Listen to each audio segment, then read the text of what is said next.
What's going on, guys? Henry here, your licensed Texas realtor, here to talk to you guys about credit and its impact and influence on your home buying process. Now, if you've watched my first video, we talked about pre-qualification and pre-approval, and this is where your credit kind of ties into that process, or part of the process, which is the very beginning. Now, a couple things just to kind of create an outline that credit affects is eligibility. Can you buy a home? The second thing is going to be interest rates, what you're going to end up paying, or what they're going to end up making the lender is over the life of the loan. And number three is it's going to influence what programs and loans you're eligible for. Now, for the first one, for eligibility, what they'll do is get all three scores, your TransUnion, your Equifax, and your Experian, and they'll pull them and they'll look at them, and ultimately what they're going to do is utilize that middle score. So for example, you're going to have three scores when they pull them. Let's say you have 800, 700, and 600. They're going to use that 700 and play it out, right? If you have a partner, and let's say your scores remain the same, your partner's scores, for simplicity purposes, are 700, 600, 500. They're going to use their median score, right? Their middle score. That actually rules you guys out of eligibility, which can be a bad thing sometimes when you guys, come together or try to be on the loan and somebody has a unhealthy credit score. Now, there's ways around it, don't get me wrong, and obviously you can rehab your credit on your own or outsource it and build it up and still, get you guys together on the loan. But technically a 620 is required. Now, number two, as far as being eligible, there's a inverse correlation between a high credit score and lower interest, right? And the lower the credit score, let's say the closer to 620 you are, a little bit more of an interest rate, you're gonna have a little bit more of an interest rate.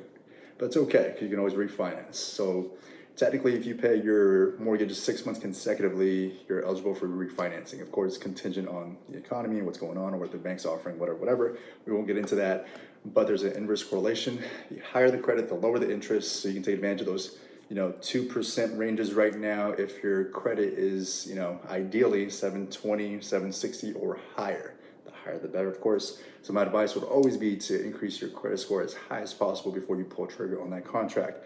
Now, number three, what it affects. And lastly, is going to be the opportunity to go under a certain program or a certain loan. For example, a program, let's say, keep it super simple, down payment assistance, you need at least a 620, right? Let's just say USDA, certain loan, 660. Technically, it's going to be a little bit lower, but again, instead of jumping through all the hoops, keeping it super simple, 660. You can qualify for down payment assistance through FHA, but USDA is 0 down, not 3.5% down like FHA, but you cannot use that if you and your partners, whoever's the lowest, is less than a 660, along with other criteria. So guys, again, the advice would be to increase it as much as possible. And a few tips, what you guys can do to take care of that would be to manage your credit cards. Retailers, majors, do a couple things. So some quick things you guys can do on your own is increase allowance and decrease utilization, right? So like if you have a Capital One card, $500, try to increase it to more, let's say to 1,000, but use 300 or less, ideally, or 100 or less, right? So keep it under 30% or 10%. Also add authorized users if you're with a partner going under a loan. So like if my girlfriend were going under the loan with me, right? And let's just say her credit isn't good, I'm gonna have her piggyback on my healthy habits of constantly paying and using and keeping it active and having that long lifespan of credit. So piggybacking off of that by making her an authorized user, increasing the allowance and decreasing utilization.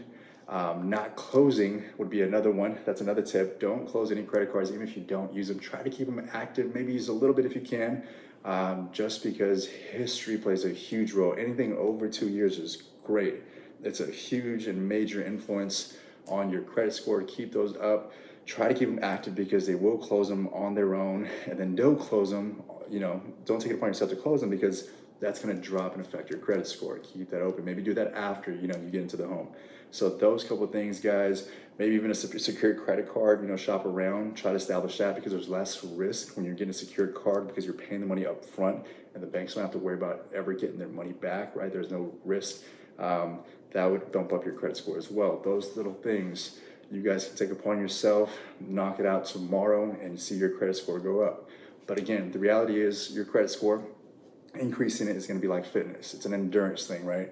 You can do a lot of little things and it's going to show some good things, but ultimately it requires consistency and long-term management. So, keep up those good and healthy habits, and it'll pay off. Well, guys, that's all I have for credit. I hope, I brought some value to you guys. Let me know if you guys have any other questions on credit. I hope I can answer them. Just comment down below. I'm looking forward to the next video. I hope you guys take care and be safe during the holidays. As always, guys, I hope you guys can all become homeowners and own the home of your dreams soon. Take care. God bless.